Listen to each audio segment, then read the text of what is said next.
Maka Quran mengatakan laqad ja'akum basyairum mir rabbikum. Sesungguhnya pada diri kalian semua sudah aku kasih basyirah. Itu penglihatan kolbu.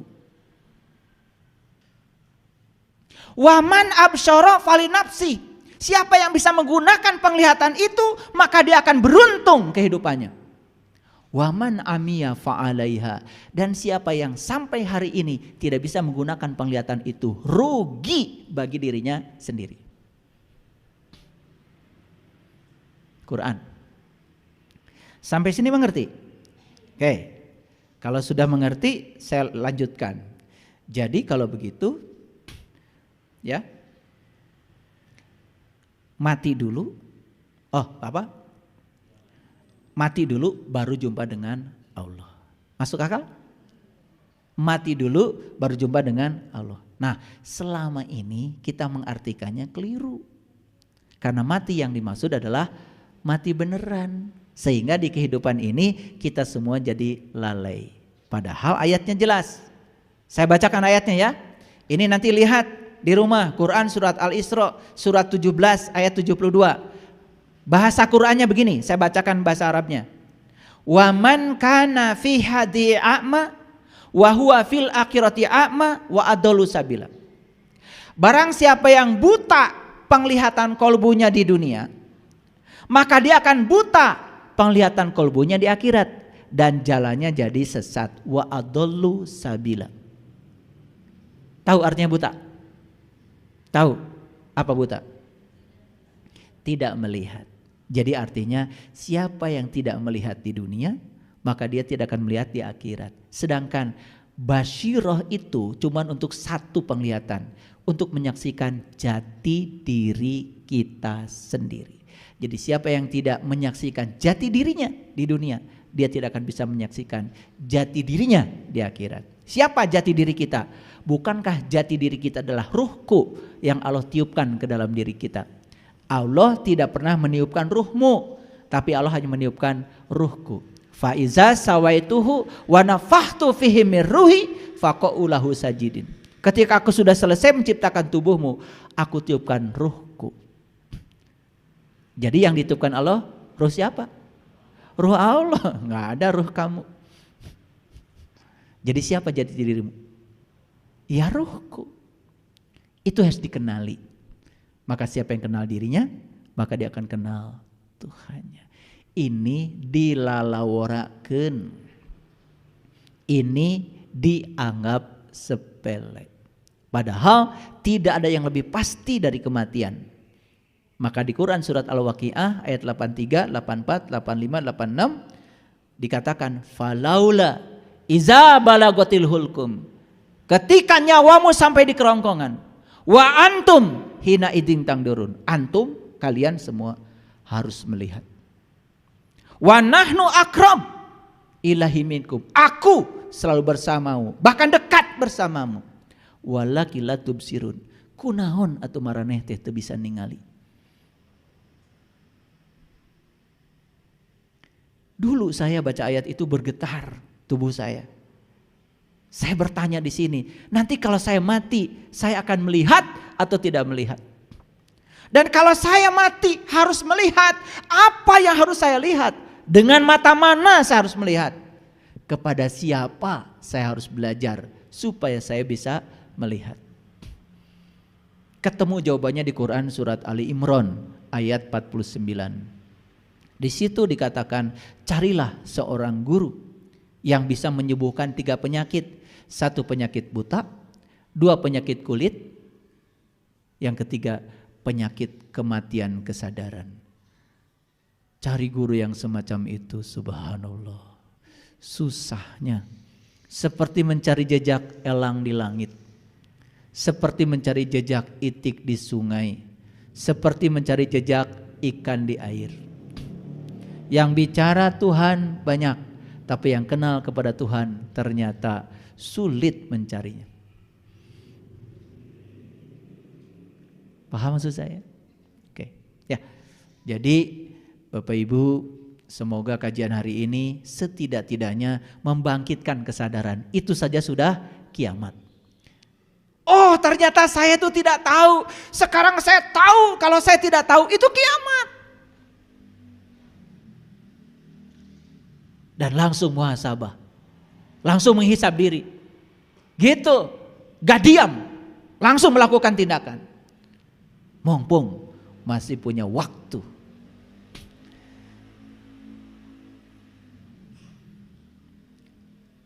Jadi orang mati itu apa yang mati tadi? 1, penglihatan. 2, pendengaran. 3, pernapasan. 4, pembicaraan. Maka ini yang 4 ini masuk dalam kategori ilmu saraba 4. Makanya Kiai Haji Hadirani itu, ya tokoh NU dari Banjar, yang menulis buku 4M. 4M itu ma'rifat, musyahadat, mukasyafat, mahabat. Itu ditulis oleh Kiai Haji Hadirani. Itu tokoh NU itu. Luar biasa itu ilmunya. Saya ketemu buku itu dulu di pasar. Di emperan itu. Begitu saya beli, ya Allah, itu buku harganya 17.000. Dan angkanya juga luar biasa, 17. Saya bergetar waktu beli buku itu. Saya baca ma'rifat, musyahadat, mukasyafat, mahabbah. Jadi kalau kamu ingin mahabbah kepada Allah, mulai dari ma'rifatullah. Ma'rifatullah baru musyahadatullah. Setelah ma'rifat kepada Allah baru musyahadatullah. Luruskan syahadatmu. Baru mahabbatullah. Baru mukasyafatullah. Tersingkap semua tirai yang menutupi pandangan wajah batinmu. Baru mahabbah.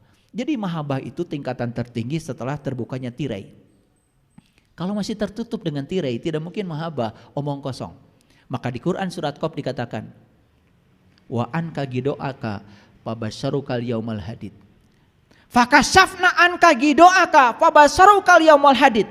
Ada kata-kata kasyaf di situ. Pada hari ini aku bukakan tirai yang menutupi pandangan batinmu sehingga penglihatanmu menjadi amat jelas. Mau saya bongkarkan tirainya? Mau saya singkapkan tirainya? Kalau ada tirai, pemandangan di luar nggak kelihatan. Begitu setirai, walaupun sedikit saja. Oh, ternyata matahari sudah bersinar di luar. Baru Allahu Akbar. Baru kita bisa menyaksikan ternyata tubuh saya tidak gelap gulita, tapi terang benderang. Ya, tingkatan terbuka tirai itu namanya mukasyafah. Mukasyafah itu adalah gerbang untuk memasuki yang namanya mahabbah. Jadi tidak mungkin seseorang bisa cinta kepada Allah kalau masih tertutup oleh tirai. Dan untuk terbuka tirai harus apa dulu? Ma'rifat, musyahadat, mukasyafat, baru mahabbah. Makanya ada ilmu saraba 4. Jadi saraba 4 itu 4. Ma'rifat, musyahadat, mukasyafat, mahabbat. Penglihatan, pendengaran, pernapasan, pembicaraan. Tanah, air, api, udara.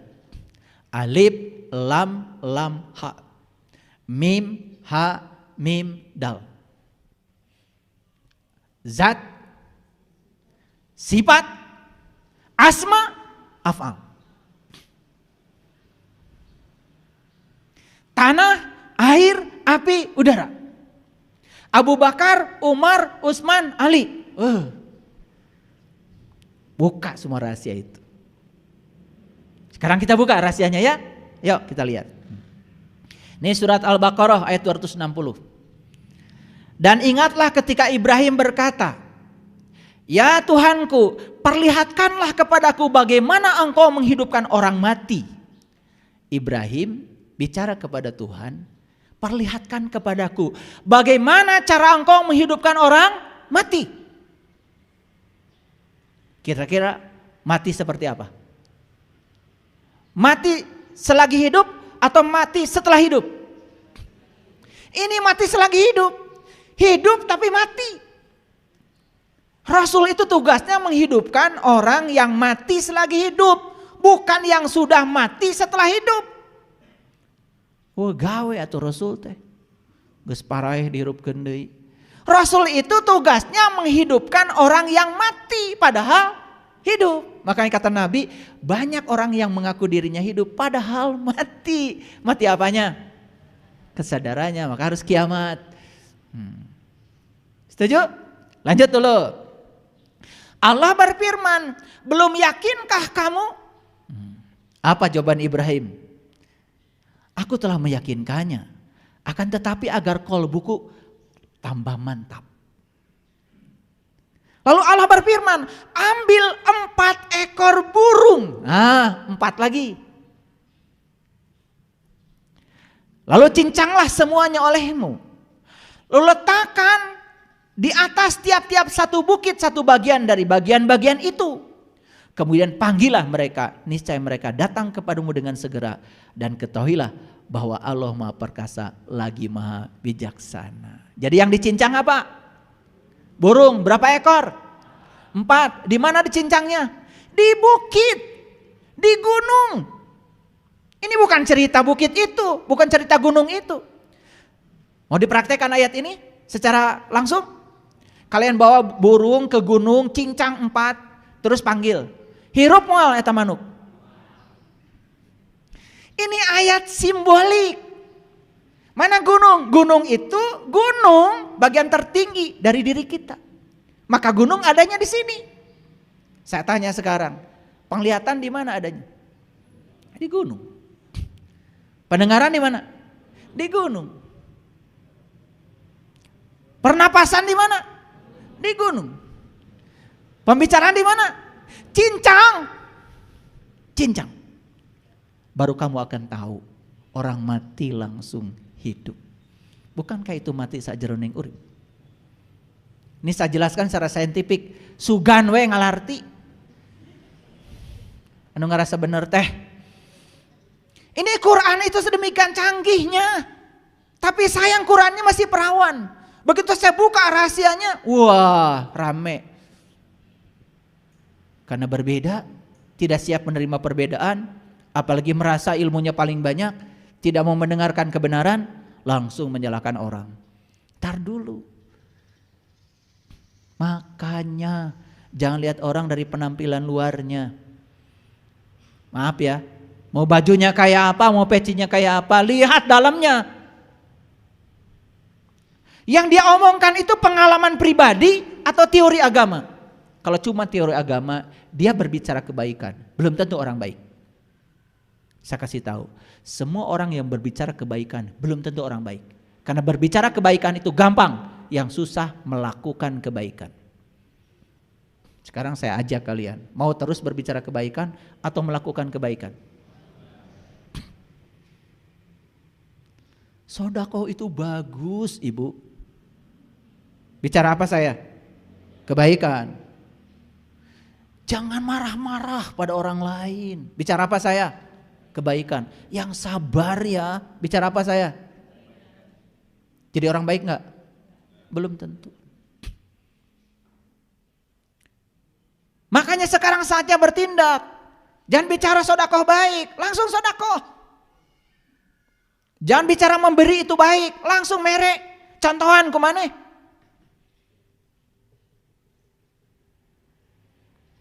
Terus menganjurkan orang berbuat baik. Kamu sendiri tidak berbuat apa-apa. Buat apa? Sekali lagi, jangan terpedaya oleh orang yang berbicara kebaikan. Karena itu belum tentu baik. Tapi yang melakukan kebaikan sudah pasti baik. Setuju dengan saya? Ini out of the box, ada loncatan di sini. Jadi Nabi Ibrahim diajarkan oleh Allah cara menghidupkan orang mati, bukan? Apa yang dicincang tadi? Berapa ekor? Di mana cincangnya? Sini. Jadi nggak orang mati hidup? Jadi dia mengalami kebangkitan. Keren Quran. Lebih keren lagi kalau kalian sudah mengalami ayat ini. Sekarang masih teori. Alami ayat ini, alami dulu. Saya tuh sering menangis malam, bukan menangis gak punya uang. Bukan menangis apa-apa. Maaf ya, saya sudah sampai pada titik di mana saya sudah tidak susah. Ada uang saya tidak susah. Gak punya uang tidak susah. Hasbi Allah. Yang saya tangisi satu. Saya kalau baca Quran seperti ini, saya itu ingat sama kalian. Ingat. Kenapa surat ini nggak sampai pada kalian? Kenapa pesan surat ini nggak sampai pada kalian? Kenapa kalian hanya sibuk membacakan, membetulkan bacaan terus? Kenapa itu? Kenapa isinya tidak tertarik kalian? Kenapa? Quran. Saya tuh nangis setiap malam, menangisi. Makanya benar kata Rasulullah, nanti umatku seperti buih di lautan, banyak. Tetapi tidak berguna. Maaf, saya bukan anti baca Quran yang mahrajnya hurufnya, itu juga bagus. Sebagai orang yang beragama, apalagi menganut agama Islam, ya tentu saya harus kenal tata cara baca Al-Quran, harus kenal. Tetapi itu belum cukup. Itu baru cara membaca, belum masuk menyentuh isinya, hudannya belum nyampe pada kita, belum nyampe. Coba baca surat Al-Baqarah 260 saja, saya merinding menangis. Ternyata leluhur kita di sini di Nusantara dengan Nabi Muhammad, dengan semua Nabi semua Rasul, ajarannya sama, menyampaikan hal yang sama. Apa itu? Cara untuk mengenal jati diri kita. Karena itu kunci awal. Maka Nabi Muhammad mengatakan awaluddin ma'rifatullah. Awaluddin ma'rifatullah. Awalnya agama mengenal Tuhan. Paham sampai di sini? Kira-kira ayat ini kalau dibaca sendiri oleh kalian ngerti nggak? Terus dipraktekan. Pergi ke gunung bawa burung 4, cincang langsung. Golerkeun itu gunung teh, geroan. Hei manuk hirup, hirup moal. Ini bahasa simbolik. Dan leluhur kita sudah bicara ilmu saraba 4, coba bayangkan, luar biasa. Lanjut. Oke. Makanya ada ayatnya. Di Quran surat Al-Isra ayat 14. Iqra kitabaka kafa binafsika al-yauma 'alaika hasiba. Bacalah kitabmu. Cukuplah dirimu sendiri pada saat ini sebagai juru hisab terhadap dirimu. Perintah bukan ini. Perintah bukan ini. Apa yang diperintahkan di sini? Iqra. Iqra. Apa yang dibaca? Kitab siapa?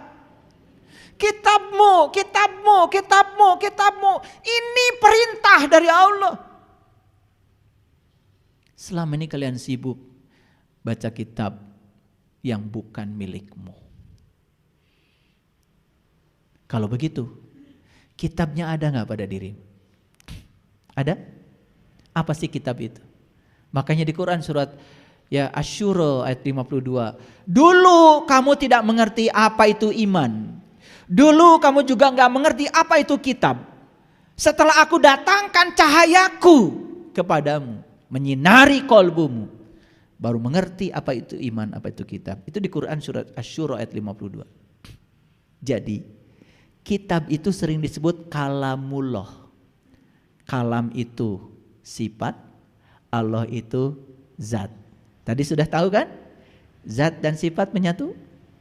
Menyatu? Tidak bisa dipisah? Yes. Jadi kitabmu itu adalah kalamullah. Kalam itu sifat, Allah itu zat. Di mana Allah ngasih alamat pada kita? Allah bilang, aku bersamamu. Lebih dekat kepadamu daripada urat nadi lehermu. Alamat bukan itu dari Allah. Alamat bukan dari Allah. Sedekat itu Allah kepadamu. Baca. Iqra. Dan itu yang diikra oleh para nabi, para rasul. Nabi Muhammad tidak baca huruf. Yang dibaca oleh beliau apa? Iqra apa? Yang diikra itu kitab. Kitabmu. Kitabmu. Jadi kitabmu itu adalah diri sejatimu. Dan di situ kita akan bisa menghisap diri kita. Pada saat kita membaca kitab kita, semua amalan kita tergambar di situ. Yang sudah tahu cara membacanya pasti manggut-manggut, betul ya. Kamu berehan, kamu nyaahan, kamu penuh cinta kasih pada orang lain, ngemprai, cang. Kamu gampang marah, gampang tersinggung, dengki, iri, poek, mongkleng. Nyata di sini. Itu yang namanya pahala, itu yang namanya ajrun. Ajrun itu zat. Selama ini banyak orang ngomong pahala, tapi ngerti juga enggak. Di Quran enggak ada kata pahala. Pahala itu terjemahan dari ajrun. Falahum ajrun goiru mamnun. Watin wazaitun waturi sinin. Tahu tin?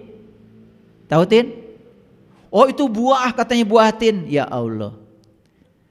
Leluhur kita itu keren. Begitu ketemu buah yang seperti itu, dibuka dalamnya, ini cocok dengan pengalaman spiritual saya. Saya pernah lihat ini dalam diri saya. Saya beri nama ini buah tin. Makanya buah tin persis seperti buah delima. Kalau buah delima besar-besar bijinya, kalau buah tin itu kecil-kecil, warna-warni dalamnya. Jadi saya itu beli saking ingin membuktikan. Jadi kalau waktu saya pergi ke Yerusalem, saya beri buah tin itu yang banyak, buah delima yang banyak. Saya lihat, begitu saya buka, saya nangis. Kenapa orang tua kita bilang ya, yang namanya delima itu disebutnya dalima kan? Allahu ahad, 1 dal. Allahu somad, 2 dal. Lam yalid, 3. Walam yulad, 4. Walam yakullahu kufuwan ahad. Ternyata dalima itu lambang dari surat Al-Ikhlas. Siapa yang sudah bisa menyelami Al-Ikhlas, masuk pada Al-Falaq, cerah, bangkit, maka dia akan jadi Anas, jadi manusia paripurna. Wah, kalau dibuka rahasia ini ntar jadi panjang lagi. Kuliahnya sampai sore ntar. Wah, kalau saya buka rahasia 3 surat terakhir. Makanya 3 surat terakhir semuanya kul. Kul itu hanya perintah buat mereka yang mengalami. Katakanlah, apa pengalamanmu selama libur? Tidak mungkin orang disuruh ngomong pengalaman libur kalau dia tidak kemana-mana. Betul? Jadi kul itu hanya perintah buat mereka yang sudah mengalami. Makanya kalian harus mengalami Al-Ikhlas, harus mengalami Al-Falaq, baru akan menjadi Anas. Itu puncaknya pencarian. Maaf, kadang saya kalau sholat, pernah saya sholat, saya tidak bisa membaca kul. Kulnya gak ada. Jadi seperti tertutup lidah saya itu. Di sini cuman Allahu ahad, Allahu somad, Allah lam yalid, Allah walam yulad, Allah walam yakul lahu kufuwan ahad. Karena kulnya bukan milik saya. Kulnya adalah perintah dari Allah. Makanya kata Allah, sudah kamu gak usah mengucapkan kul, itu milikku. Tapi sekarang rasakan bahwa aku bersamamu. Makanya saya berulang kali membaca itu. Dan saya larut. Saya juga tidak menjadi ingat lagi dengan semua yang ada di sini. Allahu ahad, Allahu somad, Allah lam yalid, Allah lam yulad, Allah lam yakul lahu kufuwan ahad. Tidak ada yang serupa. Karena dia maha kaya.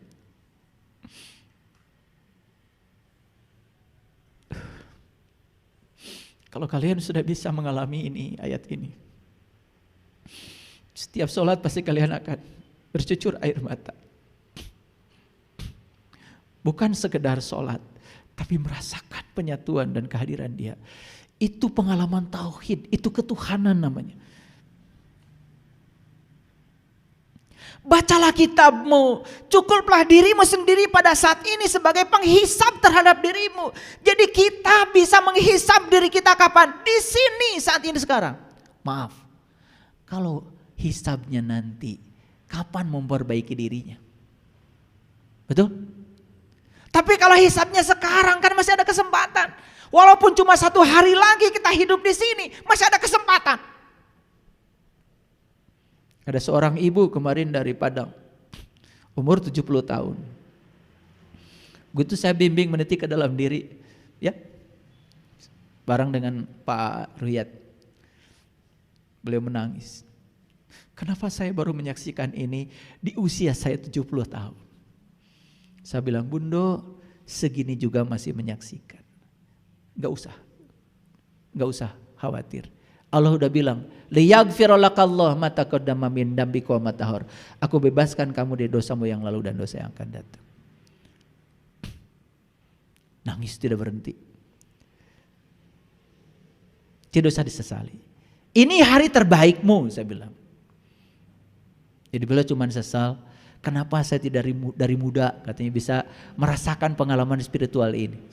Dia mengalami tin, dia mengalami dalima. Pernah lihat dalima? Indah warnanya? Kalian saksikan dalima ada di sini. Kalian saksikan tin ada di sini. Maksudnya watin wazaitun. Tin itu diletakkan di zaitun. Zaitun itu adalah tubuh kita. Maka di Quran dikatakan zaitunatil la syarqiyah wala gharbiyah yakadu zaituha walau lam tamsasun nar nurun ala nurin yahdillahu linurihi may yasha. Yahdillahu linurihi may yasha. Pohon zaitun itu bukan dari timur, bukan dari barat, bukan dari mana-mana. Pohon zaitun adalah tubuhmu sendiri. Di situ aku sudah meletakkan tin, sebuah lokus. Dan kalau kau masuk ke dalamnya, kau akan menyaksikan keindahan dalam dirimu. Bagi saya, tin itu adalah qalbu, Baitullah. Makanya waturi sinin, di situ ada tur. Tur itu adalah gunung. Gunung lagi yang dibicarakan di sini. Gunung adalah melambangkan kesadaran pada diri manusia. Makanya siapa yang sudah ketemu tin, zaitun dan tur dalam dirinya, makanya setiap kita haji pasti kita ziarah ke gunung. Jabal Nur, Jabal Rahmah, Jabal Sur, Jabal Uhud. Kenapa kok kalau haji ziarahnya ke gunung? Gak pernah tanya kita. Karena di Indonesia kalau ziarah kan ke kuburan, di sana ziarah ke gunung.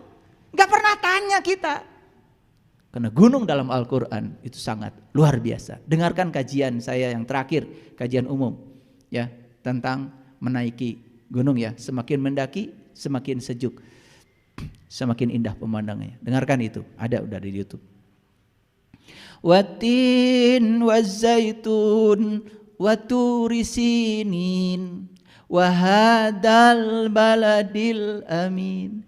Di situ aku meletakkan kota yang aman. Kota banyak lampunya? Kota banyak lampunya?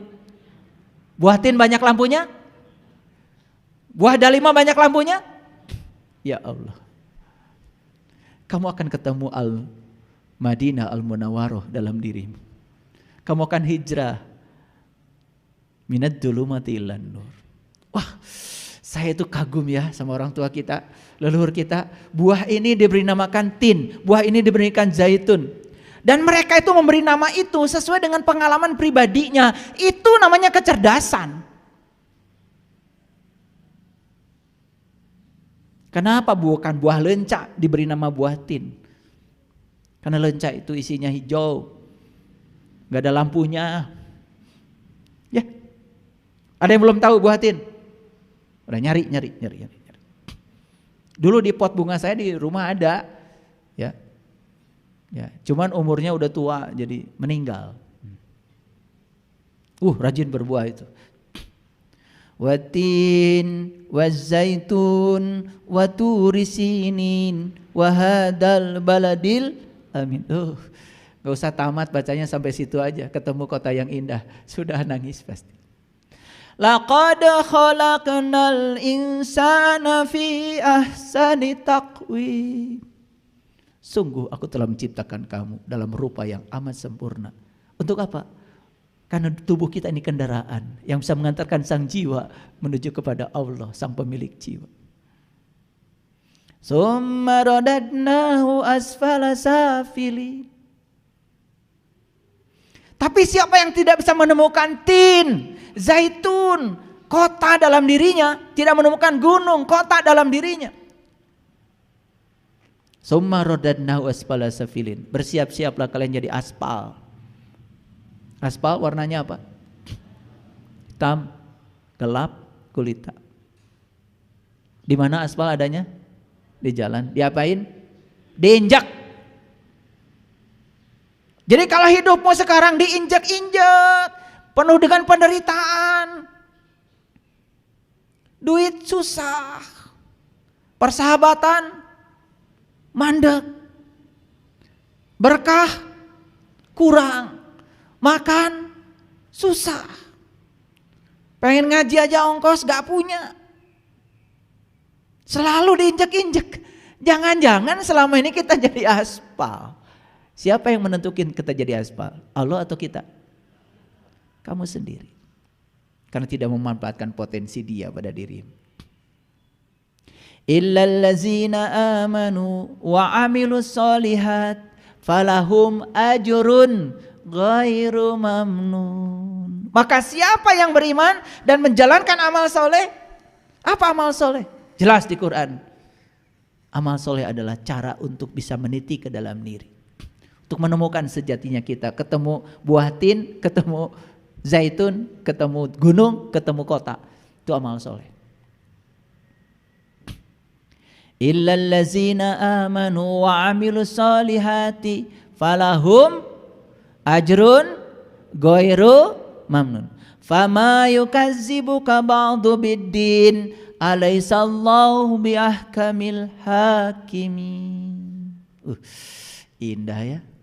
Pernah dengar kajian surat At-Tin? Pernah? Pernah dengar yang seperti barusan saya sampaikan? Mahal kajian ini. Harusnya gak usah dibagi. Ini hadiah nih, hadiah menjelang lebaran. Jadi pesan dari Quran surat Al-Isra itu apa tadi? Iqra kitabaka kafa binafsika al-yauma 'alaika hasiba. Perhatikan saya. Setiap manusia harus bisa membaca kitab amalnya sendiri. Karena setiap manusia sudah dilengkapi yang namanya malaikat raqib dan atid. Ada enggak raqib di sini? Ada enggak atid di sini? Ada. Yang tahu siapa, apa kebaikanmu, kamu sendiri. Yang tahu apa keburukanmu, kamu sendiri. Malaikat raqib dan malaikat atid itu ada bersamamu. Bahkan dirimu sendiri, diri sejatimu ada di situ. Kapan membaca kitab amal itu? Dan di mana? Kapan dan di mana membaca kitab amalnya? Di sini, saat ini, sekarang, di dalam diri. Itulah pentingnya kita tahu cara membaca kitab amal. Saya percaya kalau membaca huruf-huruf hijaiyah kalian udah lancar. Tajwid lancar. Idgham, ikhfa, gunah, bila gunah, iklab lancar. Oh, apalagi yang sebelah sini nih. Lancar. Tetapi membaca kitab sendiri, saya masih ragu. Disitulah perlu ketemu guru yang bisa memberikan metode untuk membaca kitab amal kita sendiri. Jadi kita pintar sendiri, kita bisa muhasabah sendiri. Dan kita bisa ngasih feedback pada diri sendiri. Apa yang salah dengan kehidupan saya? Apa yang harus saya perbaiki pada diri saya? Masa lalu tinggal sejarah, masa depan tinggal misteri. Masa lalu mengajarkan pelajaran, masa depan mengajarkan harapan. Apa yang harus saya lakukan hari ini? Lakukanlah. Itu hasil muhasabah. Kalau sholat hari ini cuma rutinitas, tingkatkan. Sehingga sholat menjadi khusyuk, ada kepuasan, ada kenikmatan. Gimana caranya? Cari, jangan diam terus melakukan rutinitas itu. Kan Nabi Muhammad juga tidak sholat dulu. Kan beliau Isra Mi'raj dulu. Kenali jati dirinya, baru sholat. Betul? Itu kan sunnah. Kenapa kita tidak mengamalkan sunnah itu?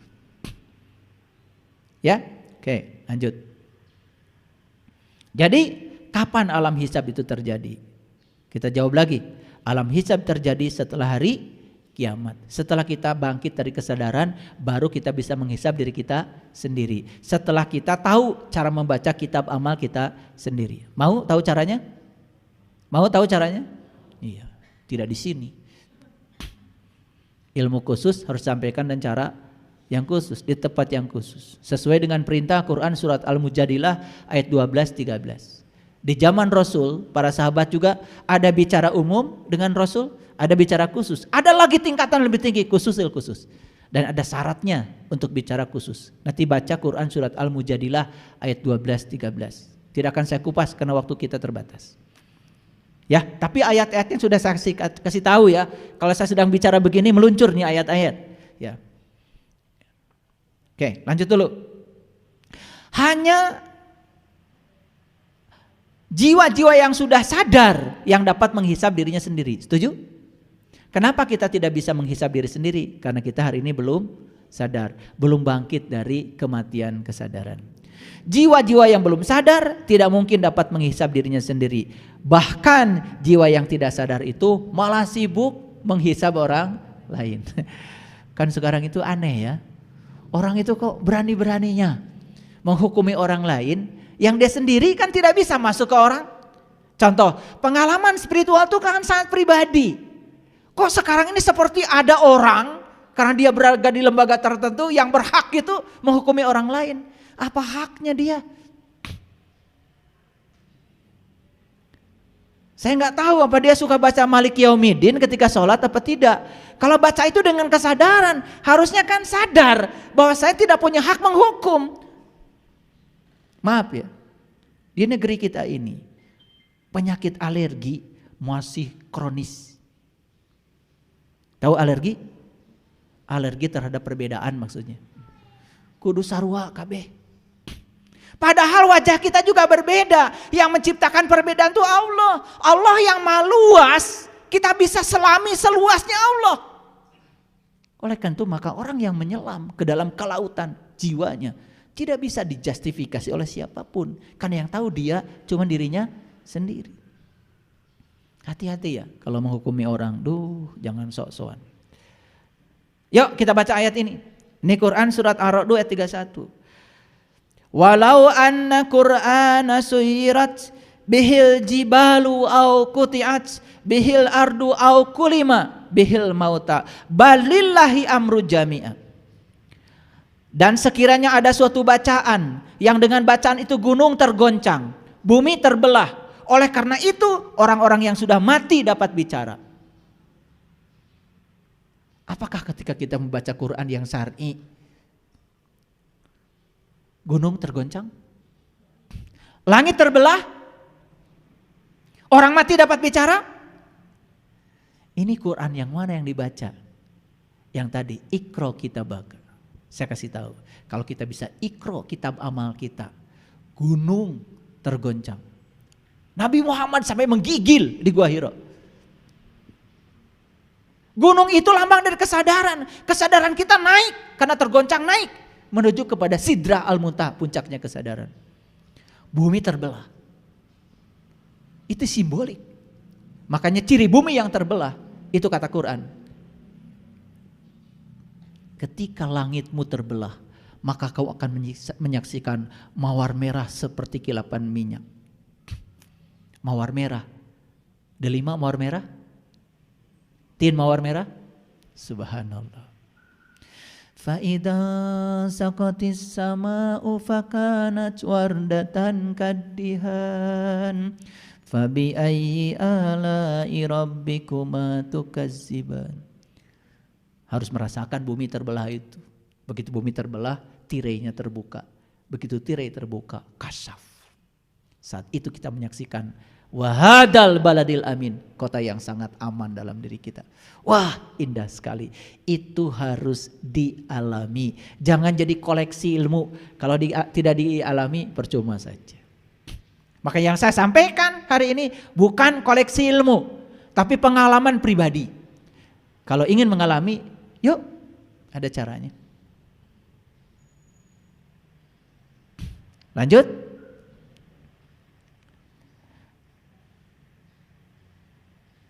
Mau membaca suatu bacaan yang gunung tergoncang, bumi terbelah, orang mati dapat bicara.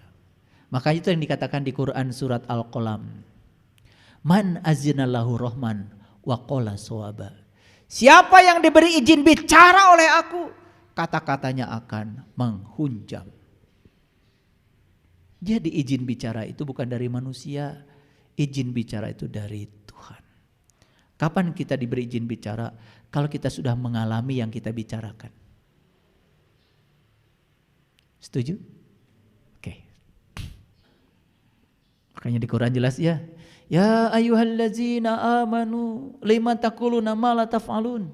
Kabura maqtan indallahi an taquluna ma la taf'alun. Hei orang-orang yang beriman, jangan mengatakan sesuatu yang kamu tidak mengalaminya, tidak merasakan. Yuk, lihat saya semua, ada yang baru. Karena ini adalah kebaruan dari kajian kita. Mungkin terkejut. Pernah dengar qori? Qori? Siapa? Laki-laki yang membaca Al-Quran. Ya toh? Pernah mendengar qori'ah? Siapa? Perempuan yang membaca Al-Quran. Biasanya kan kalau mauludan, rajaban, kalian suka mengundang qori'ah. Biasanya juara membaca Al-Quran. Yang laki-laki disebut qori, yang perempuan disebut qori'ah. Di Quran ada Quran, surat Al-Qori'ah. Sayang sekali, surat Al-Qori'ah selama ini diterjemahkan hari kiamat. Saya juga bingung. Kok Al-Qori'ah hari kiamat?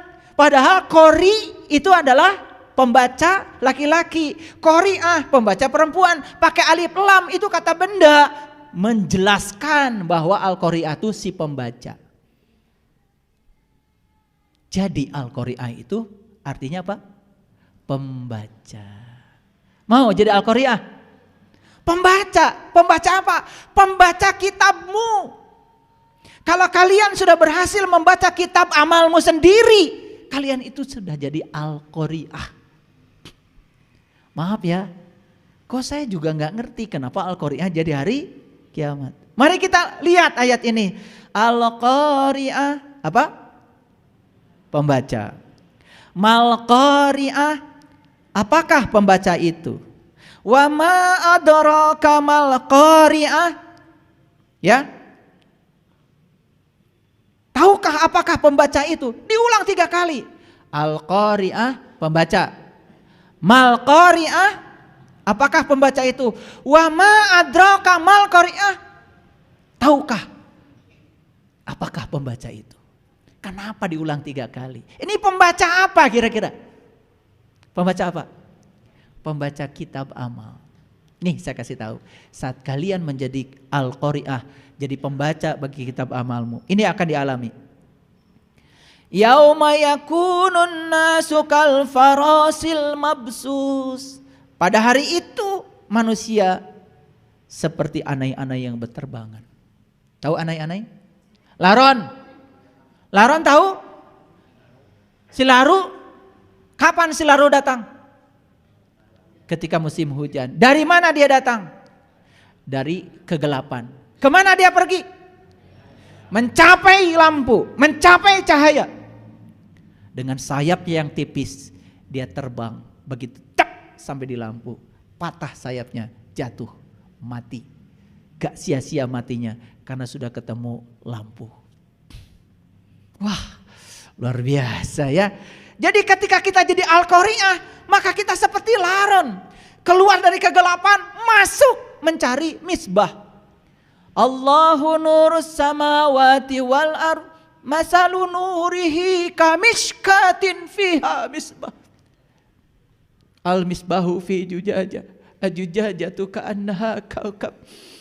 Ketika kalian bangkit dari kematianmu, bangkit dari kegelapanmu, maka kalian akan memasuki lampu. Pelita dalam dirimu.